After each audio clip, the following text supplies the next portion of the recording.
Hi, I'm Carol Jurgensen-Sheets, aka Carol the Coach. And I have a really important topic that I want to talk to you about, but then I said to myself, well, who do I really want to talk to? Because it's about parental alienation. And I thought, do I want to talk to the parents who may be fighting amongst themselves? Do I want to talk to the kids who are in the middle and probably siding with one of their parents? Or might I want to talk to the adult children who may be a part of this situation? Maybe you're grown and even out of the house, and all of a sudden you've discovered, probably through mom, that dad has a ferocious sexual addiction and he's hurt mom really, really badly. Now, that being said, what I know to be true is that it is so hard for parents to keep their children out of the middle, no matter what age they are. And so when I meet parents that come in and they say, we definitely don't want to involve our kids, I say, bravo. That's exactly what you need to do. You need to keep the kids out of it because they need to have special feelings for both mom and dad. They don't need that tarnished. And as they get older, if they ask questions, you can begin to give them some of the facts. But the truth is, if you've just decided that you're going to tell them because you're angry, or maybe you've just discovered and you're in that traumatized state and you want the kids to know, that's never, ever, ever a good idea. Now, I'm talking as if mom is the culprit in this. And unfortunately, I've seen just the opposite happen too. I've seen kids that side with dad. Maybe they don't have all the information and they think that mom is being mean to him.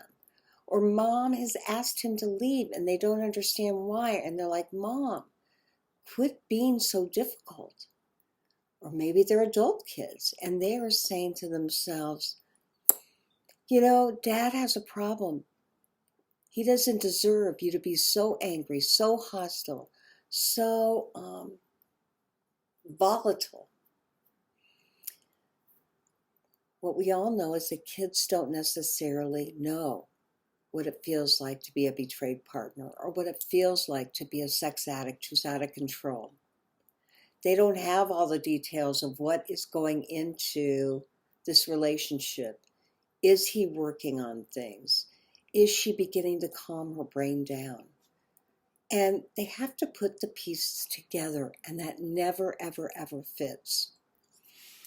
And so, again, I'm going to implore you not to get your children involved, no matter what age they are.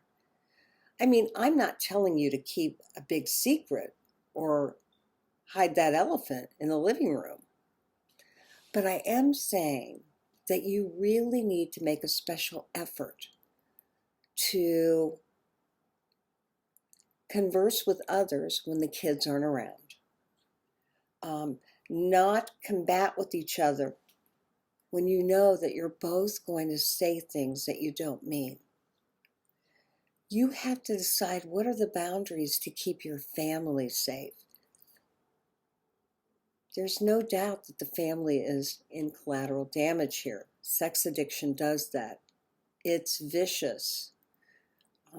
The good news is that I work with many, many, many, many addicts that once they get into recovery, although they don't do it perfectly, they are better people, male or female. And I do work with moms who are feeling so devastated they can't imagine getting their kids involved.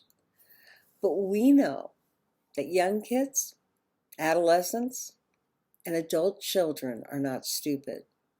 And they can see, they can feel, they can hear, and they can sense when there's a crisis in the home, and sex addiction is a crisis.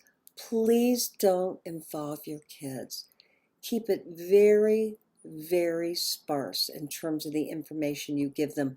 Once it's in their head, they can never take it away. And if you're a dad playing the victim card, so that you can have the kids' sympathy, because it feels so good to have people that care about you when the person you really, really love wants nothing to do with you, please don't use the kids. That's what your fellowship is for. So regardless of whether you're a sex addict who is using your kids to feel better, maybe to be a confidant, probably not, but at least to be a soft cushion to land, or you're a partner who can't keep the rage in, or the sadness and the depression, and the kids are there and they see it, and so you share with them. Please make a point of apologizing, no matter whether you're the partner or the sex addict, and saying, you know what I told you was horrible for you to hear, but I'm not going to do that anymore. I want you to love your parents. I want you to love both of us. And dad's going to get help, or if you're the dad, I'm going to work really hard because I want mom and I to stay together if at all possible. Whenever this kind of situation occurs, once you have better judgment, then what I know to be true is that you can do this in integrity no matter what. Keep the kids out of it, work this thing out, and get yourself to a good specialist who understands sex addiction and partner betrayal. We are absolutely here to help.